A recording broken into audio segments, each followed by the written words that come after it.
Hi guys, welcome back to Wikimedia YouTube channel. ನಾನು GM ಪವಿತ್ರ.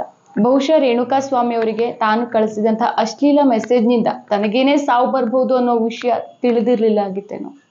ಅವರಿಗೇನು, ಯಾರಿಗೂ ಸಹ ತಮ್ಮ ಸಾವು ಹೇಗೆ, ಯಾವ ಕಾರಣಗಳಿಗೆ ಬರುತ್ತೆ ಅನ್ನೋದು ಗೊತ್ತಿರೋದಿಲ್ಲ ಬಿಡಿ.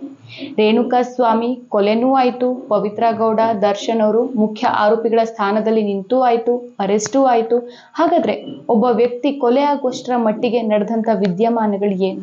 ರೇಣುಕಾ ಸ್ವಾಮಿ ಕಳಿಸಿರುವಂತಹ ಮೆಸೇಜ್ ನಲ್ಲಿ ಎಕ್ಸಾಕ್ಟ್ ಆಗಿ ಏನಿದೆ, ನಿಜವಾಗ್ಲೂ ಕೊಲೆ ಮಾಡಿರೋದು ಯಾರು, ಪೊಲೀಸ್ ರಿಪೋರ್ಟ್ ನಲ್ಲಿ ಏನಿದೆ ಅನ್ನೋದನ್ನ ನಿಮ್ಮ ಮುಂದೆ ಇಡುವಂತಹ ಪ್ರಯತ್ನ ಈ ವಿಡಿಯೋದಲ್ಲಿ ಮಾಡ್ತಾ ಹೋಗ್ತೀನಿ. ವಿಚಾರಣೆ ನಡೆಸುವಂತಹ ಸಂದರ್ಭದಲ್ಲಿ ಕೇಸ್ನ ಹಿನ್ನೆಲೆಗಳನ್ನ ಪೊಲೀಸರು ಪರಿಶೀಲಿಸಿದ್ದಾರೆ. ಇಷ್ಟೊಂದು ಭೀಕರವಾಗಿ ಕೊಲೆ ಆಗ್ಬೇಕು ಅಂತಂದ್ರೆ ಇದರ ಹಿಂದೆ ಏನ್ ಘಟನೆ ನಡೆದಿತ್ತು ಅನ್ನೋದು ಕೂಡ ಮ್ಯಾಟರ್ ಆಗತ್ತೆ. ಯಾಕಂದ್ರೆ ಸಣ್ಣ ಸಣ್ಣ ಕಾರಣಕ್ಕೆ ಕೊಲೆ ಮಾಡೋದು ಕಡಿಮೆ ಅಲ್ವಾ? ಕಡಿಮೆ ಅಂತ ಅಂದ್ಕೊಂಡ್ರೆ ಅದು ನಮ್ ತಪ್ಪಾಗತ್ತೆ. ಯಾಕಂದ್ರೆ ಈ ಕೊಲೆ ಮಾತ್ರ ಸಣ್ಣ ಕಾರಣಕ್ಕಾಗಿರೋದು. ಕಳೆದ ಜನವರಿಯಲ್ಲಿ ಪವಿತ್ರ ಗೌಡ ಅವರು ಒಂದು ಪೋಸ್ಟ್ ಅನ್ನ ಇನ್ಸ್ಟಾಗ್ರಾಮ್ ನಲ್ಲಿ ಶೇರ್ ಮಾಡಿದ್ರು. ತಾನು ದರ್ಶನ್ ಜೊತೆ ರಿಲೇಶನ್ಶಿಪ್ ನಲ್ಲಿ ಇರೋದಾಗಿ ಕನ್ಫರ್ಮ್ ಮಾಡಿದ್ರು. ಅಂದ್ರೆ 10ನೇ ವರ್ಷದ ಆನಿವರ್ಸರಿ ಅಂತ ಹೇಳಿ ಒಂದು ಪೋಸ್ಟ್ ಅನ್ನ ಹಾಕಿದ್ರು. ಈ ವಿಚಾರಕ್ಕೆ ದರ್ಶನ್ ಅವರ ಪತ್ನಿ ವಿಜಯಲಕ್ಷ್ಮಿ ತುಂಬಾನೇ ಬೇಸರಗೊಂಡಿದ್ರು. ಹಾಗೂ ಪವಿತ್ರ ಗೌಡ ಮತ್ತು ವಿಜಯಲಕ್ಷ್ಮಿ ಅವರ ಮಧ್ಯೆ ಮಾತಿನ ಸಮರನೆ ನಡೆದಿತ್ತು. ಒಂದಿಷ್ಟು ಬೈದು ಪೋಸ್ಟ್ಗಳ ಮೂಲಕ ಇಬ್ರು ಕೂಡ ತಮ್ಮ ಸಿಟ್ಟನ್ನ ಹೊರಹಾಕಿದ್ರು. ಆ ಸಮಯದಲ್ಲಿ ದರ್ಶನ್ ಅವರ ಒಂದಿಷ್ಟು ಅಭಿಮಾನಿಗಳು ವಿಜಯಲಕ್ಷ್ಮಿ ಅವರ ಪರವಾಗಿ ನಿಂತರೆ, ಇನ್ನೊಂದಿಷ್ಟು ಅಭಿಮಾನಿಗಳು ಪವಿತ್ರ ಗೌಡ ಅವರಿಗೆ ಅತ್ಗೆ ಅಂತ ಕರೆಯೋಕೆ ಶುರು ಮಾಡಿದ್ರು. ಆಗ ವಿಜಯಲಕ್ಷ್ಮಿ ಅವರ ಪರವಾಗಿ ಇದ್ದಂತಹ ಅಭಿಮಾನಿಗಳು ಪವಿತ್ರ ಗೌಡ ಅವರ ವಿರುದ್ಧ ಆಕ್ರೋಶ ಹೊರಹಾಕೋಕೆ ಶುರು ಮಾಡ್ತಾರೆ. ಆ ರೀತಿ ಆಕ್ರೋಶ ಹೊರಹಾಕಿದವರಲ್ಲಿ ಈ ರೇಣುಕಾ ಸ್ವಾಮಿ ಕೂಡ ಒಬ್ರು. ಈತ ತನ್ನ ಆಕ್ರೋಶವನ್ನ ಪವಿತ್ರ ಗೌಡ ಅವರಿಗೆ ಅಸಭ್ಯವಾಗಿ ಮೆಸೇಜ್ ಕಳಿಸೋ ಮೂಲಕ, ಕಾಮೆಂಟ್ ಗಳನ್ನ ಮಾಡೋ ಮೂಲಕ ಹೊರಹಾಕ್ತಾನೆ. ಒಂದಿಷ್ಟು ಸಮಯ ಈತನ ಮೆಸೇಜ್ಗಳನ್ನ ನೋಡಿ ಬೇಸತ್ತ ಪವಿತ್ರ ಕೊನೆಗೆ ಆತನ ಅಕೌಂಟ್ ಅನ್ನೇ ಬ್ಲಾಕ್ ಮಾಡ್ಬಿಡ್ತಾರೆ. ಆದ್ರೆ ರೇಣುಕಾ ಸ್ವಾಮಿ ಇನ್ನೊಂದು ಫೇಕ್ ಅಕೌಂಟ್ ಕ್ರಿಯೇಟ್ ಮಾಡ್ಕೊಂಡು ಮೆಸೇಜ್ ಮಾಡೋಕೆ ಶುರು ಮಾಡ್ತಾನೆ.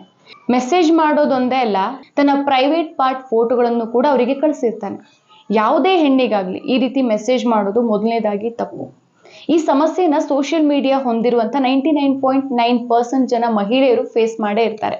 ಫೇಕ್ ಅಕೌಂಟ್ಗಳನ್ನ ಕ್ರಿಯೇಟ್ ಮಾಡ್ಕೊಂಡು ಹೆಣ್ಮಕ್ಳಿಗೆ ಕೆಟ್ಟದಾಗಿ ಮೆಸೇಜ್ ಮಾಡೋದು, ಅಸಭ್ಯ ಫೋಟೋಸ್ಗಳನ್ನ ಕಳಿಸೋದು, ಇದೆಲ್ಲ ಕಾಮನ್ ಅನ್ನೋ ರೀತಿ ಆಗ್ಬಿಟ್ಟಿದೆ. ಈ ಟಾಪಿಕ್ ಬಗ್ಗೆ ನಾನು ಇನ್ನೊಂದಿನ ಡೀಟೇಲ್ಡ್ ಆಗಿ ವಿಡಿಯೋ ಮಾಡ್ತೀನಿ. ಈಗ ಮತ್ತೆ ದರ್ಶನ್ ಅವರ ಟಾಪಿಕ್ಗೆ ಬರೋದಾದ್ರೆ, ಈ ರೀತಿ ಮೆಸೇಜ್ಗಳನ್ನ ನೋಡಿ ಪವಿತ್ರ ಗೌಡಗೂ ಸಹ ತುಂಬಾನೇ ಬೇಜಾರಾಗುತ್ತೆ. ಹೆಣ್ಣಾಗಿ ಈ ರೀತಿ ವಿಷಯಕ್ಕೆ ಬೇಜಾರಾಗೋದು ಕಾಮನ್ ಬಿಡಿ. ಪವಿತ್ರ ಗೌಡ ಅವರು ನೊಂದ್ಕೊಳ್ತಾರೆ. ಪವಿತ್ರ ಗೌಡ ಅವರು ಹೇಳೋ ಪ್ರಕಾರ ಈ ವಿಚಾರವನ್ನ ಮೊದಲು ಅವರು ದರ್ಶನ್ ಅವರಿಗೆ ಹೇಳಿರ್ಲಿಲ್ಲ. ಯಾಕಂದ್ರೆ ದರ್ಶನ್ ಅವರು ಸಿಟ್ಟಿನ ಮನುಷ್ಯ, ಸಿಟ್ಟಲ್ಲಿ ಏನಾದ್ರೂ ಮಾಡ್ಬಿಡ್ಬಹುದು ಅಂತ ಸುಮ್ಮನೆ ಆಗ್ತಾರೆ. ಬಟ್ ದರ್ಶನ್ ಅವರ ಬದಲಾಗಿ ಇವರ PA ಅಂದ್ರೆ ಪವನ್ ಅನ್ನೋನಿಗೆ ಈ ವಿಚಾರವನ್ನ ಹೇಳಿರ್ತಾರೆ. ಅದಾಗಿ ಸ್ವಲ್ಪ ದಿನದ ನಂತರ ಬೇರೆ ಯಾವುದೋ ವಿಚಾರ ಮಾತಾಡುವಾಗ ಒಂದ್ ಟೈಮ್ ನಲ್ಲಿ ಈ ವಿಚಾರವನ್ನ ದರ್ಶನ್ ಅವರಿಗೆ ಪವನ್ ಹೇಳ್ಬಿಡ್ತಾರೆ. ಈ ವಿಷಯ ಕೇಳ್ತಾ ಇದ್ದ ಹಾಗೆ ದರ್ಶನ್ ಅವರಿಗೆ ಸಿಟ್ಟು ಬರುತ್ತೆ. ಸಿಟ್ಟು ನೆತ್ತಿಗೆ ಇರುತ್ತೆ. ಎತ್ತಾಕೊಂಡ್ ಬಾ ಅವನನ್ನ ಅಂತ ತನ್ನ ಫ್ರೆಂಡ್ಸಿಗೆ, ಸಹಚರರಿಗೆ ಹೇಳ್ತಾರೆ. ಇದೇ ವಿಷಯಕ್ಕೆ ಸಂಬಂಧಪಟ್ಟು ಚಿತ್ರದುರ್ಗದ ದರ್ಶನ್ ಫ್ಯಾನ್ಸ್ ಅಸೋಸಿಯೇಷನ್ಗೆ ಲಿಂಕ್ ಆಗಿರುವಂತಹ ನಂದೀಶ್ ಅನ್ನೋ ವ್ಯಕ್ತಿ ರೇಣುಕಾ ಸ್ವಾಮಿ ಅವರೊಟ್ಟಿಗೆ ಮಾತಾಡ್ತಾರೆ. ರೇಣುಕಾ ಸ್ವಾಮಿ ಜೊತೆ ಮೊದಲು ಒಂದು ಹುಡುಗಿ ಧ್ವನಿಯಲ್ಲಿ ಮಾತನಾಡಲಾಗಿದೆ. ಏನೋ ಒಂದು ಸುಳ್ಳು ನೆಪ ಒಡ್ಡಿ ಚಿತ್ರದುರ್ಗದ ಮನೆಯನ್ನ ಬಿಡೋ ಹಾಗೆ ಆತನಿಗೆ ಮಾಡ್ತಾರೆ. ಆತ ಬರ್ತಾ ಇದ್ದಂತೆ ಅಲ್ಲಿಂದ ಬೆಂಗಳೂರಿಗೆ ಅವನನ್ನ ಎತ್ತಾಕೊಂಡು, ಅಂದ್ರೆ ಕಿಡ್ನಾಪ್ ಮಾಡಿಕೊಂಡು ಕಾಮಾಕ್ಷಿ ಪಾಳ್ಯದ ಒಂದು ವೇರ್ ಹೌಸ್ ಅಲ್ಲಿ ಅವನನ್ನ ಕೂಡ್ ಹಾಕಿ ಫಿಸಿಕಲ್ ಟಾರ್ಚರ್ ಅನ್ನು ಸಹ ಕೊಟ್ಟಿದ್ದಾರೆ. ರೇಣುಕಾ ಸ್ವಾಮಿಯ ದೇಹದ ಎಲ್ಲ ಅಂಗಗಳ ಮೇಲೂ ಸಹ ಕೊಲೆಗಾರರು ಪ್ರಹಾರ ಮಾಡಿದ್ದಾರೆ. ಕೈಗೆ ಸಿಕ್ಕಿದ್ದ ವಸ್ತುಗಳಿಂದೆಲ್ಲ ಹೊಡೆದು ಆಘಾತ ಮಾಡಿದ್ದಾರೆ. ಆತ ರಕ್ತ ಹೆಪ್ಪುಗಟ್ಟಿ ಕೊನೆಗೆ ಸಾವನ್ನಪ್ಪಿದ್ದಾನೆ. ಇನ್ನು ಮರಣೋತ್ತರ ಪರೀಕ್ಷೆ ವರದಿಯ ಆಧಾರದಲ್ಲಿ ರೇಣುಕಾ ಸ್ವಾಮಿಯ ಮರ್ಮಾಂಗದ ಮೇಲೆ ಗಂಭೀರವಾಗಿ ಹಲ್ಲೆ ಮಾಡಿದ್ದಾರೆ. ಹೊಡೆತಕ್ಕೆ ರೇಣುಕಾ ಸ್ವಾಮಿಯವರ ಮರ್ಮಾಂಗದಲ್ಲಿ ಆಂತರಿಕ ಹಾಗೂ ಬಾಹ್ಯ ರಕ್ತಸ್ರಾವ ಉಂಟಾಗಿದೆ. ರೇಣುಕಾ ಅವರ ಹೊಟ್ಟೆ ಭಾಗದಲ್ಲೂ ಸಹ ರಕ್ತ ಸೋರಿಕೆ ಆಗಿದೆ. ಒಳಭಾಗದಲ್ಲೂ ಅಂದ್ರೆ ಹೊಟ್ಟೆ ಒಳಭಾಗದಲ್ಲೂ ಸಹ ರಕ್ತ ಹೆಪ್ಪುಗಟ್ಟಿದೆ. ಹೊರಗಿನಿಂದ ಹೊಡೆದ ರಭಸಕ್ಕೆ ಗಾಯಗಳಾಗಿದೆ. ಅಂದ್ರೆ ಮರದ ದೊಣ್ಣೆಗಳಿಂದ ಆತನ ಮುಖ ಮೂತಿ ನೋಡದೇನು ಸಹ ಹಲ್ಲೆ ಮಾಡಿರೋದು ಖಾತ್ರಿಯಾಗಿದೆ. ರೇಣುಕಾ ಅವರ ತಲೆಭಾಗಕ್ಕೆ ಒಳಗಿನಿಂದ ಗಂಭೀರವಾಗಿ ಪೆಟ್ಟು ಬಿದ್ದಿದೆ. ತಲೆಭಾಗದಲ್ಲಿ ರಕ್ತ ಸೋರಿಕೆ ಆಗಿಲ್ಲ, ಆದ್ರೆ ಯಾವುದೋ ವಸ್ತುವಿನಿಂದ ಹೊಡೆದಿರೋದಂತೂ ಪಕ್ಕಾ ಆಗಿದೆ. ಇನ್ನು ಎದೆ ಭಾಗದಲ್ಲೂ ಸಹ ಈ ರಿಬ್ ಇರತ್ತಲ್ವಾ, ರಿಬ್ ಪಾರ್ಟ್ಗೂ ಸಹ ಹೃದಯ ಹಾಗೂ ಶ್ವಾಸಕೋಶಗಳಿರುವಂತಹ ಪ್ರದೇಶಗಳು ಪುಡಿ ಆಗೋಗಿದೆ ಅಂತ ಹೇಳುತ್ತೆ ರೇಣುಕಾ ಸ್ವಾಮಿಯವರ ಪೋಸ್ಟ್ ಮಾರ್ಟಮ್ ರಿಪೋರ್ಟ್. ಇದಾದ ನಂತರ ರೇಣುಕಾ ಸ್ವಾಮಿ ಅವರ ಶವವನ್ನ ಕಾಮಾಕ್ಷಿ ಪಾಳ್ಯದ ಡ್ರೈನೇಜ್ ಸಮೀಪ ನಾಯಿಗಳು ಎಳೆದಾಡುವಂತ ಪರಿಸ್ಥಿತಿಯಲ್ಲಿ ಸಿಗತ್ತೆ. ಅಲ್ಲೇ ಇರುವಂತ ಒಬ್ಬ ಸೆಕ್ಯೂರಿಟಿ ಗಾರ್ಡ್ ಇದನ್ನ ಗಮನಿಸಿ ಪೊಲೀಸರಿಗೆ ವಿಷಯ ತಿಳಿಸ್ತಾನೆ. ಈ ಸಂಬಂಧ ದರ್ಶನ್, ಪವಿತ್ರ ಗೌಡ ಹಾಗೂ 11 ಇತರೆ ವ್ಯಕ್ತಿಗಳನ್ನ ಜುಡಿಷಿಯಲ್ ಕಸ್ಟಡಿಗೆ ಹಾಕಲಾಗಿದೆ. 6 ದಿನಗಳ ತನಕ ಇವರನ್ನ ಕಸ್ಟಡಿಗೆ ಪಡೆಯಲಾಗಿದೆ. ಈ ಸಮಯ ಹೆಚ್ಚು ಕೂಡ ಆಗ್ಬಹುದು, ಕಡಿಮೆನೂ ಆಗ್ಬಹುದು. ಇನ್ನು ದರ್ಶನ್ ಗ್ಯಾಂಗ್ನ ಈ ಅಮಾನುಷ್ಯ ಕೃತ್ಯಕ್ಕೆ ಬಲಿಯಾದಂತ ರೇಣುಕಾ ಸ್ವಾಮಿ ಪ್ರಕರಣ ಥೇಟ್ ಸಿನಿಮಾ ಮಾದರಿಯಲ್ಲಿ ನಡೆದಿದೆ. ಪೊಲೀಸರ ಮುಂದೆ ಆರೋಪಿಗಳು ಕೊಲೆ ಮಾಡಿದ್ದು ಹೇಗೆ ಅನ್ನೋದನ್ನ ವಿವರಿಸಿದ್ದಾರೆ. ಪೊಲೀಸರ ಕೆಂಗಣ್ಣನ್ನ ಎದುರಿಸಲಾಗದಂತ ಆರೋಪಿಗಳು ಕೊಲೆ ಮಾಡಿರುವ ಪ್ರತಿ ಕ್ಷಣವನ್ನ ಡೀಟೇಲ್ಡ್ ಆಗಿ ಹೇಳಿದ್ದಾರೆ. ಆರೋಪಿಗಳು ಹೇಳಿಕೆ ನೀಡಿದ ಹೇಗಿದೆ ಅಂತಂದ್ರೆ, ಮೊದಲಿಗೆ ದರ್ಶನ್ ಅವರು ರೇಣುಕಾ ಸ್ವಾಮಿ ಮೇಲೆ ಹಲ್ಲೆ ಮಾಡಿದ್ದಾರೆ. ದರ್ಶನ್ ಅವರು ರೇಣುಕಾ ಸ್ವಾಮಿಯನ್ನ ಜೋರಾಗಿ ತಳ್ಳಿದ್ರು. ಇದರಿಂದಾಗಿ ಶೆಡ್ ನಲ್ಲಿದ್ದಂತಹ ಲಾರಿಗೆ ರೇಣುಕಾ ಸ್ವಾಮಿಯ ತಲೆ ತಾಗಿ ಆತ ಅಲ್ಲೇ ಪ್ರಜ್ಞೆ ತಪ್ಪಿಬಿಟ್ಟ.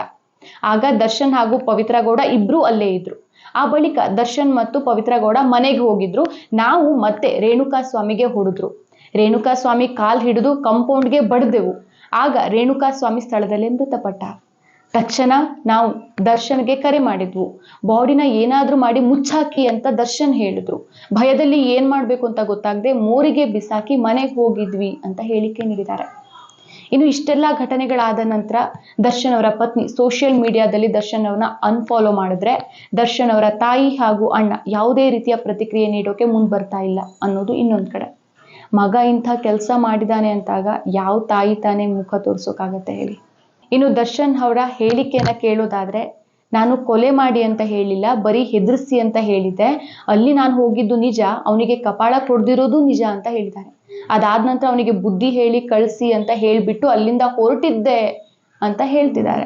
ಇನ್ನು ಪವಿತ್ರ ಗೌಡ ಅವರು, ನಾನಾಗಿ ಅವ್ರಿಗೆ ಈ ವಿಷಯ ಹೇಳಲಿಲ್ಲ, ಅಂದ್ರೆ ದರ್ಶನ್ಗೆ ಈ ವಿಷಯ ಹೇಳಿಲ್ಲ. ನನಗೆ ದರ್ಶನ್ ಅವರ ಸಿಟ್ಟಿನ ಅರಿವಿದೆ, ಆದ್ರೂ ನನ್ಗಾಗ್ಲಿ ದರ್ಶನ್ ಅವರಿಗಾಗ್ಲಿ ಈ ಕೊಲೆಗೂ ಯಾವುದೇ ರೀತಿ ಸಂಬಂಧ ಇಲ್ಲ ಅಂತ ಹೇಳಿದ್ದಾರೆ. ಇನ್ನು ಉಳಿದ ಆರೋಪಿಗಳು ಯಾರು ಅಂತ ನೋಡೋದಾದ್ರೆ, ಉತ್ತರಹಳ್ಳಿ ಮುಖ್ಯ ರಸ್ತೆಯಲ್ಲಿರುವ ಸ್ಟೋನ್ ಬ್ರೂಕ್ ಹೋಟೆಲ್ನ ಮಾಲೀಕ ವಿ ವಿನಯ್, ದರ್ಶನ್ ಅವರ ಮ್ಯಾನೇಜರ್ ಆರ್ ನಾಗರಾಜ್, ಆಪ್ತ ಲಕ್ಷ್ಮಣ್, ಹೋಟೆಲ್ ಉದ್ಯಮಿ ಎಸ್ ಪ್ರದೋಷ್, ಪವಿತ್ರ ಗೌಡ ಅವರ ಸ್ನೇಹಿತ ಅಥವಾ PA Pavan, Deepak Kumar, Nandish, Darshan fan association ಅಧ್ಯಕ್ಷ ಕಾರ್ತಿಕ್, ಬನ್ನೇರ್ಘಟ್ಟದ ನಿವಾಸಿ ನಿಖಿಲ್ ನಾಯಕ್, ಕೇಶವ್ ಮೂರ್ತಿ ಹಾಗೂ ದರ್ಶನ್ ಅಭಿಮಾನಿ ಬಳಗದ ಅಧ್ಯಕ್ಷ ರಾಘವೇಂದ್ರ ಅಲಿಯಾಸ್ ರಾಘು ಬಂಧಿತ ವ್ಯಕ್ತಿಗಳು. ಮೃತಪಟ್ಟ ರೇಣುಕಾ ಸ್ವಾಮಿಯವನ ಬಗ್ಗೆ ನೋಡೋದಾದ್ರೆ, ಬೆಸ್ಕಾಂ ನಿವೃತ್ತ ನೌಕರ ಕಾಶಿನಾಥ್ ಶಿವನಗೌಡ ರತ್ನಪ್ರಭಾ ಅವರ ಪುತ್ರ ಈ ರೇಣುಕಾ ಸ್ವಾಮಿ ಖಾಸಗಿ ಅಪೋಲೋ ಫಾರ್ಮಸಿಯಲ್ಲಿ ಕೆಲಸ ಮಾಡ್ತಾ ಇದ್ರು. ದರ್ಶನ್ ಅವರ ಪಕ್ಕಾ ಅಭಿಮಾನಿ, ಹುಚ್ಚು ಅಭಿಮಾನಿ ಕೂಡ ಹೌದು. ರೇಣುಕಾ ಸ್ವಾಮಿ ಕಳೆದ ವರ್ಷ ಜೂನ್ 28, 2023ರಂದು ಮದುವೆ ಆಗಿದ್ರು. ಅವರ ಪತ್ನಿ ಪ್ರಸ್ತುತ 3 ತಿಂಗಳ ಗರ್ಭಿಣಿ ಕೂಡ ಹೌದು. 3 ವರ್ಷಗಳ ಹಿಂದೆ ಬಜರಂಗ ದಳದ ಸುರಕ್ಷತಾ ಪ್ರಮುಖ ಸದಸ್ಯರಾಗಿ ಗುರುತಿಸಿಕೊಂಡಿದ್ದ ರೇಣುಕಾ ಸ್ವಾಮಿ ಬಜರಂಗ ದಳದೊಂದಿಗೆ ಸಂಬಂಧ ಕೂಡ ಹೊಂದಿದ್ರು. ಈತ ಇನ್ನು ದರ್ಶನ್ ಅವರ ಅಭಿಮಾನಿ ಯಾರು, ರೇಣುಕಾ ಸ್ವಾಮಿ. ದರ್ಶನ್ ಅವರ ಫ್ಯಾಮಿಲಿನೇನೋ ಸರಿ ಮಾಡ್ಬೇಕು ಅಂತ ಹೋಗಿ ಪವಿತ್ರ ಗೌಡ ಅವ್ರ ಮೇಲೆ ದ್ವೇಷ ತೀರಿಸ್ಕೊಳ್ಳೋಕೆ ಹೋಗಿ ಕೊನೆಗೆ ತನ್ನ ಫ್ಯಾಮಿಲಿಗೆ ತಾನೇ ಮೋಸ ಮಾಡ್ಕೊಂಡ.